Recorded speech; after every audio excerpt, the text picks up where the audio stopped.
हाँ भाई, शुरू किया जाए। तो पिछली क्लास में हमारे आपके बीच चर्चाएं चल रही थी, न्यूक्लियस के बारे में मैं बात कर रहा था।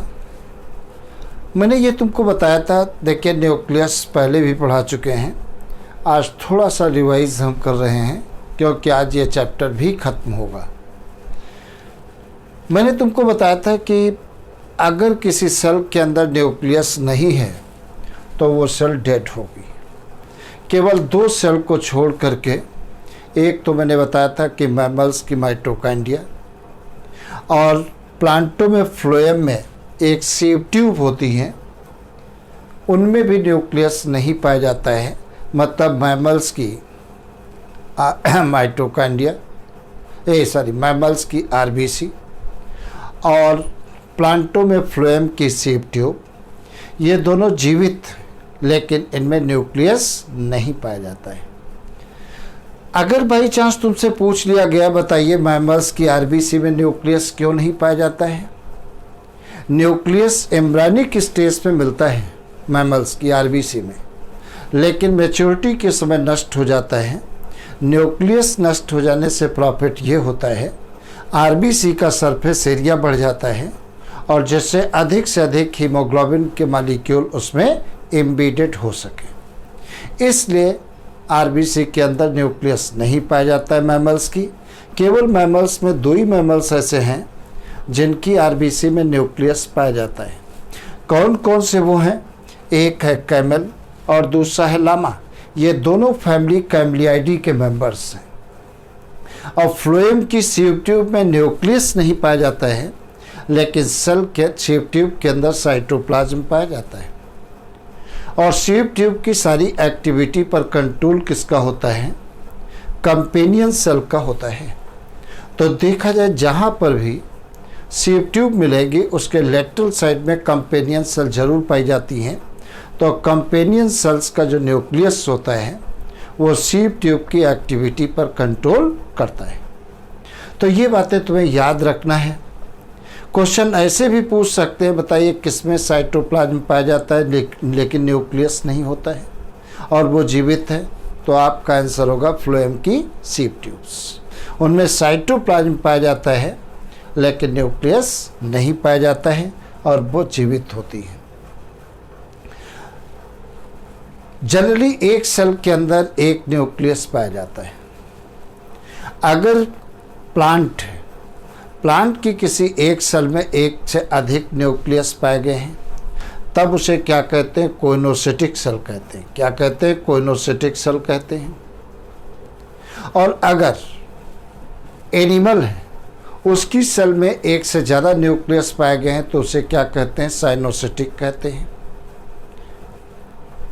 अगर हम पैरामीशियम की बात करें तो पैरामीशियम के अंदर दो न्यूक्लियस पाए जाते हैं। एक न्यूक्लियस आकार में छोटा होता है, जैसे माइक्रो न्यूक्लियस कहते हैं, और एक न्यूक्लियस आकार में बड़ा होता है, जैसे मैक्रो न्यूक्लियस कहते हैं। माइक्रो न्यूक्लियस मैंने बताया था सेल की एक्टिविटी पर। माइक्रो न्यूक्लियस सेक्सुअल रिप्रोडक्शन में पार्टिसिपेट करता है, और मैक्रो MACRO जो बड़ा न्यूक्लियस होता है वो सेल की एक्टिविटी पर कंट्रोल करता है। ये बातें मैंने तुम्हें बताई थी। अब दूसरी बात देखा जाए, न्यूक्लियस 4 पार्टों से मिलकर बना होता है। सबसे बाहर की तरफ न्यूक्लियर मेम्ब्रेन होती है। न्यूक्लियस के अंदर जो फ्लूइड भरा होता है उसे क्या कहते हैं? न्यूक्लियोप्लाज्म कहते हैं। और न्यूक्लियोप्लाज्म के अंदर एक spherical dark non membranous structure पाई जाती है, जैसे न्यूक्लियोलस कहते हैं। और न्यूक्लियोलस की फर्स्ट टाइम डिस्कवरी किसने किया था? फॉन्टाना ने किया था। किसने किया था? फॉन्टाना ने किया था।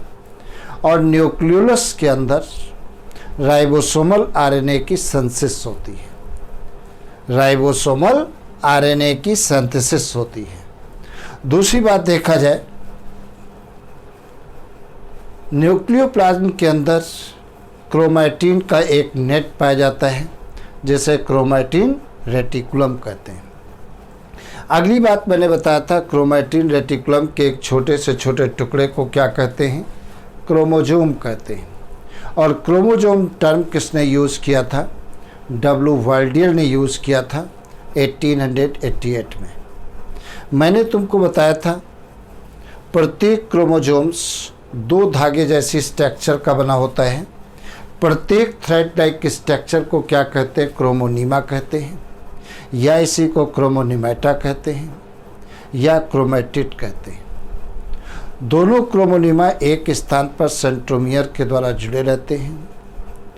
जहाँ पर ये जुड़े रहते हैं सेंट्रोमियर के द्वारा, उसे प्राइमरी कंस्ट्रक्शन भी कहते हैं। और इसके साइड में डिस्क शेप स्ट्रक्चर पाई जाती है, जिसे काइनेटोकोर कहते हैं। मैंने बताया था क्रोमोनीमा के ऊपर दानेदार स्ट्रक्चर पाई जाती हैं, जिन्हें क्रोमोमियर्स कहते हैं। और क्रोमोमियर्स के अंदर जीन पाई जाती हैं। जीन टर्म किसने यूज़ किया था? जोहानसन ने यूज़ किया था। और जीन क्या होती है? हेरिडिटी की यूनिट होती है। जीन ही क्या काम करती हैं? पेरेंट की हेरिडिटी कैरेक्टर्स को ऑफस्प्रिंग में ट्रांसमिट करने का काम करती है। तो तुम्हें याद रखना है, एक चीज़ और पूछा जा चुका है, क्रोमोजोम किन किन चीज़ों से मिलकर बना होता है? डीएनए, आरएनए, हिस्टोन प्रोटीन और नॉन हिस्टोन प्रोटीन, इन चीज़ों से मिलकर के क्रोमोजोम बना होता है। अब दूसरी बात देखा जाए, सेंट्रोमियर की पोजीशन के आधार पर क्रोमोजोम्स के टाइप देखे जाए, types of chromosomes on the basis of position of centromere. तो टाइप्स ऑफ क्रोमोजोम्स के बारे में देखें तो टाइप्स ऑफ क्रोमोजोम, ये क्रोमोजोम टाइप्स ऑफ क्रोमोजोम, ये 11th में ये चैप्टर सेल का लास्ट अपन पढ़ रहे हैं, आज ख़त्म हो जाएगा। टाइप्स ऑफ क्रोमोजोम्स किस बेसिस पर? Position of centromere. तो क्या होता है? क्रोमोजोम्स कितने टाइप के होते हैं? These are 4 type. कितने होते हैं? These are 4 type. कितने होते हैं? 4 टाइप के होते हैं। 4 टाइप के देखिए कौन कौन से होते हैं। सपोज करिए यहाँ पर ये क्रोमोजोम्स है, मान लेते हैं ये क्रोमोजोम्स है और ये क्रोमोजोम्स की आर्म है। ये दोनों आर्म्स हैं क्रोमोजोम्स की, तुम्हें याद रखना है। अगर सेंट्रोमियर दोनों आर्म्स के बीच में पाए गए हैं, इस प्रकार से ये आर्म्स हैं, इस प्रकार से ये आर्म्स हैं और दोनों भुजाएं एक जैसी हैं, बराबर लेंथ की हैं, तब उसे क्या कहते हैं? मेटासेंट्रिक क्रोमोजोम्स कहते हैं। ये क्या कहलाते हैं? मेटासेंट्रिक क्रोमोजोम कहलाते हैं। ये क्रोमोजोम कहलाते हैं। तो याद रखना है मेटासेंट्रिक क्रोमोजोम्स क्या होते हैं। इसमें सेंट्रोमियर क्रोमोजोम्स की आर्म के मिड में पाया जाता है या क्रोमोजोम्स के मध्य में पाया जाता है और दोनों आर्म्स की जो लेंथ होती है वो इक्वल होती है, तब ऐसे क्रोमोजोम्स को क्या कहते हैं? मेटासेंट्रिक क्रोमोजोम्स कहते हैं। अगली बात देखा जाए, मान लेते हैं ये सेंट्रोमियर है, ये सेंट्रोमियर है और यहाँ पर ये क्रोमोजोम्स की आर्म है। एक आर्म ये है, इस प्रकार से ये क्रोमोजोम्स की आर्म मैंने बना दिया। अब सेंट्रोमियर क्रोमोजोम्स के मिड में नहीं है, स्लाइटली अवे फ्रॉम मिड से थोड़ा हट करके है, तब उसे क्या कहते हैं? सब मेटासेंट्रिक क्रोमोजोम्स कहते हैं। सब मेटासेंट्रिक क्रोमोजोम कहते हैं, क्रोमोजोम कहते हैं। और तुम्हें बता दें, इस पर क्वेश्चन 2015 में आया था कि अगर सेंट्रोमियर क्रोमोजोम्स के मिड में नहीं पाया गया है, स्लाइटली अवे फ्रॉम मिड, तब उस क्रोमोजोम्स को क्या कहते हैं? सब मेटासेंट्रिक क्रोमोजोम्स कहते हैं। अब आप एक प्रश्न कर सकते हो, 2015 का क्वेश्चन आपको आज तक क्यों याद है? क्योंकि 2015 में हमारी बड़ी बेटी ने पीएमटी दिया था। उस समय AIPMT होती थी, नीट नहीं होती थी। नीट उसके बाद शुरू हुई है 2 साल बाद। तो मेरी बेटी ने जब एग्ज़ाम दिया था तब ये सब मेटासेंट्रिक क्रोमोजोम्स पर क्वेश्चन आया था। मतलब अगर जो सेंट्रोमियर क्रोमोजोम्स के मिड में नहीं है, slightly away from the mid, तब ऐसे क्रोमोजोम्स को क्या कहते हैं? सब मेटासेंट्रिक क्रोमोजोम्स कहते हैं। अगली बात देखा जाए, अगर सेंट्रोमियर बहुत ज़्यादा मिड से मूव कर गई है, अवे फ्रॉम मिड, तो इस प्रकार से अगर ये क्रोमोजोम्स की आर्म, मतलब अगर सेंट्रोमियर बहुत ज़्यादा मिड से अवे हो गई है, इसमें क्या था? सब मेटासेंट्रिक में slightly away from the mid, और यहाँ पर क्या होता है? Maximum centromere away from the mid of chromosomes, तब उसे क्या कहते हैं? एक्रोसेंट्रिक क्रोमोजोम्स कहते हैं। ये एक्रोसेंट्रिक क्रोमोजोम कहते हैं, क्रोमोजोम कहते हैं। इस पर आया था क्वेश्चन 2015 में, इस पे नहीं आया था, एक्रोसेंट्रिक में आया था। तो अगर जो मिड से बहुत ज़्यादा सेंट्रोमियर हट जाता है, अवे हो जाता है, किनारे हो जाता है, तब ऐसे क्रोमोजोम्स को क्या कहते हैं? एक्रोसेंट्रिक क्रोमोजोम्स कहते हैं। और नेक्स्ट होता है क्या? सपोज करिए यहाँ पर ये सेंट्रोमियर है और यहाँ पर ये क्रोमोजोम्स की आर्म है। अगर जो सेंट्रोमियर क्रोमोजोम्स की आर्म के टर्मिनल एंड पर पाया जाता है, तब उसे क्या कहते हैं? टीलोसेंट्रिक कहते हैं। तो ये क्या होगा? टीलोसेंट्रिक कहलाता है क्रोमोजोम। ये टीलोसेंट्रिक क्रोमोजोम कहलाता है, यह टीलोसेंट्रिक क्रोमोजोम्स कहलाता है। तो अगर सेंट्रोमियर क्रोमोजोम्स के टर्मिनल एंड पर पाया गया है, तब उसे क्या कहते हैं? टीलोसेंट्रिक कहते हैं। और ये क्या कहलाती है? Arms of chromosomes. ये क्या है? आर्म्स। ये आर्म्स ऑफ क्रोमोजोम्स, इसको अलग लिखेंगे, आर्म्स ऑफ क्रोमोजोम,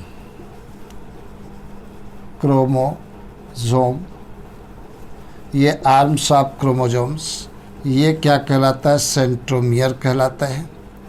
तो ये है सेंट्रोमियर, ये सेंट्रोमियर कहलाता है। तो इस प्रकार से ये सेंट्रोमियर है, ये हमने बना दिया सेंट्रोमियर। यहाँ पर भी क्या है? सेंट्रोमियर, ये सेंट्रोमियर, ये सेंट्रोमियर मैंने बना दिया। अब देखा जाए सेंट्रोमियर की जगह पर सेंट्रोसोम लिखो, सेंट्रोसोम, यहाँ पर भी क्या होगा? सेंट्रोसोम होगा, क्योंकि सेंट्रोसोम की पोजीशन के आधार पर हम टाइप्स ऑफ क्रोमोजोम्स देख रहे हैं। ये क्या है? स्मॉल आर्म ऑफ क्रोमोजोम्स, ये स्मॉल आर्म ऑफ क्रोमोजोम कहलाती है। और इसे क्या कहते हैं? लॉन्ग, ये क्या है? लॉन्ग आर्म ऑफ क्रोमोजोम कहलाता है। ये क्या है? Very small arm chromosomes, very small arm of chromosome. और ये क्या है? Very long arm of chromosomes, very long arms, arm of chromosome, chromosome. और ये क्या है? Arm of chromosomes, arm of chromosome, chromosome. तो यहाँ पर देखा जाए सेंट्रोसोम की उपस्थिति के आधार पर क्रोमोजोम्स के टाइप मैंने बताया। कितने टाइप के होते हैं? 4 प्रकार के होते हैं। और 4 प्रकार के देखो कौन कौन से हैं, तुम्हारे सामने है, जरा कायदे से देख लो।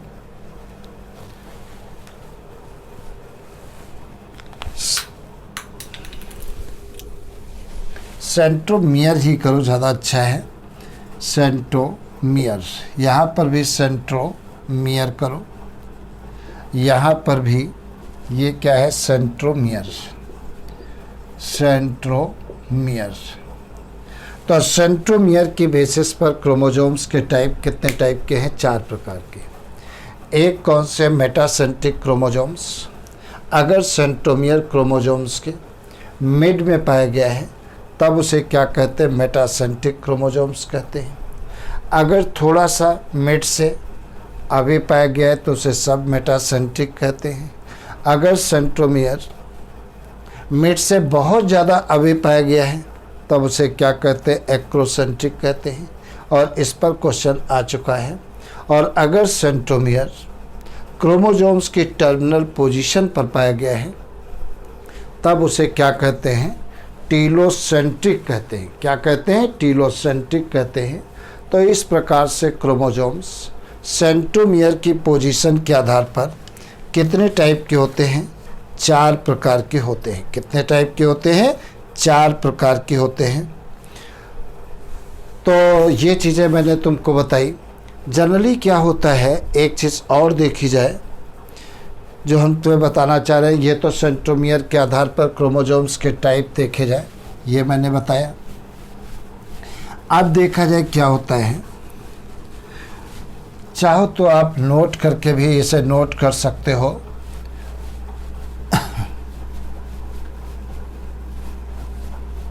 ये टाइप्स ऑफ क्रोमोजोम्स पर क्वेश्चन पूछा जाता है, तुमको ज़रूर याद रखना है, बहुत आसान है। और जैसा कि मैंने बताया एक्रोसेंट्रिक क्रोमोजोम्स पर 2015 में AIPMT में क्वेश्चन आ चुका है। अब स्ट्रक्चर ऑफ क्रोमोजोम्स में एक चीज़ देखा जाए क्या होता है। प्राइमरी कंस्ट्रक्शन तो सब में पाया जाता है। प्राइमरी कंस्ट्रक्शन उसे कहते हैं जहाँ पर सेंट्रोमियर होता है। तो देखा जाए क्या होता है, क्या चीज़ हम तुमको बताने जा रहे हैं। सपोज करिए यहाँ पर ये क्रोमोजोम शेक है, मान लेते हैं इस प्रकार से ये क्रोमोजोम्स है। और जहाँ पर सेंट्रोमियर पाया जाता है, क्रोमोजोम्स का वो पार्ट कैसा होता है? पिचका हुआ होता है। जहाँ पर सेंट्रोमियर पाया जाता है, क्रोमोजोम्स का वो पार्ट पिचका हुआ होता है। और उस पार्ट को क्या कहते हैं? प्राइमरी कंस्ट्रक्शन कहते हैं। क्या कहते हैं? प्राइमरी कंस्ट्रक्शन कहते हैं। इस प्रकार से तो मैंने क्या बताया, जहाँ पर सेंट्रोमियर पाया जाता है वहाँ पर क्रोमोजोम्स पिचका हुआ होता है। ये क्या है? सेंट्रोमियर होता है। तो इसे मैंने क्या कह दिया? सेंट्रोमियर कह दिया। ये सेंट्रोमियर कहलाता है, या इसी को क्या कहते हैं? प्राइमरी कंस्ट्रक्शन कहते हैं। ये प्राइमरी कंस्ट्रक्शन, ये प्राइमरी कंस्ट्रक्शन कहलाता है। और ये प्राइमरी कंस्ट्रक्शन है। इसके साइड में डिस्क शेप स्ट्रक्चर पाई जाती है, मतलब डिस्क के आकार की स्ट्रक्चर पाई जाती है। ये जो डिस्क शेप्ड स्ट्रक्चर साइड में पाई गई है जो हम बना रहे हैं, उसे क्या कहते हैं? काइनेटोकोर कहते हैं। तो ये क्या कहलाती है? काइनेटोकोर कोर कहलाती है। कोर कहलाती है, डिस्क से भी स्ट्रक्चर है जो प्राइमरी कंस्ट्रक्शन के पास पाई जाती है। इसके अलावा अगर क्रोमोजोम्स पर कहीं पर कंस्ट्रक्शन पाया गया है, कहीं पर पिचका हुआ क्रोमोजोम्स का पार्ट पाया गया है, तो उसे क्या कहते हैं? सेकेंडरी कंस्ट्रक्शन कहते हैं। तो ये क्या कहलाता है? ये सेकेंडरी कंस्ट्रक्शन कहलाता है। कंस्ट्रक्शन, ये सेकेंडरी कंस्ट्रक्शन कहलाता है। और देखा जाए जब क्रोमोजोम्स को हम स्टेन करते हैं, याद रखना, तो सेकेंडरी स्ट्रैंड कभी भी कलर स्टेन नहीं होता है, कभी भी कलर ग्रहण नहीं करता है, तो इसे हम डाई नहीं कर सकते हैं। प्राइमरी कंस्ट्रक्शन तो हम डाई कर सकते हैं, लेकिन सेकेंडरी कंस्ट्रक्शन हम डाई नहीं कर सकते हैं। इसके अंदर क्या होता है? इस प्रकार से ये दो धागे जैसी स्ट्रक्चर पाई जाती हैं, जिन्हें क्या कहते हैं? क्रोमोनीमा कहते हैं या क्रोमोनिमेटा कहते हैं। इस प्रकार से ये धागे जैसी स्ट्रक्चर हैं, जिन्हें क्रोमोनीमा या क्रोमोनिमेटा कहते हैं। ये सेकेंडरी कंस्ट्रक्शन के बाद का जो क्रोमोजोम्स का पार्ट होता है उसे सैटेलाइट कहते हैं। सैटेलाइट कहते हैं। ये क्या कहलाता है? सैटेलाइट कहलाता है। तो सेकेंडरी कंस्ट्रक्शन के बाद के पार्ट, छोटे से पार्ट जो क्रोमोजोम्स का है, उसे क्या कहते हैं? सेकेंडरी कंस्ट्रक्शन कहते हैं। तो आज की सेवाएं इतनी। उसके बाद में ये चैप्टर तो ख़त्म है। चैनल को सब्सक्राइब करते रहें। अगर जितना मैंने पढ़ाया है और इस चैप्टर से 2 या 3 क्वेश्चन ज़रूर आएंगे, और 100% ये निश्चित है मेरे पढ़ाए हुए से ही आएंगे। अब तुम अगर याद कर लोगे, अच्छे से पढ़ लोगे, तो 2-3 क्वेश्चन तुम्हारे पक्के हो जाएंगे। इसके बाद हम सेल डिवीज़न पढ़ाएंगे। और बार बार मैं कह रहा हूँ, अगर मेरा चैनल अच्छा लगता है तो सब्सक्राइब करना न भूलें। ठीक है, बेस्ट ऑफ लक। आज इतना, फिर उसके बाद कल पढ़ाएंगे। ओके।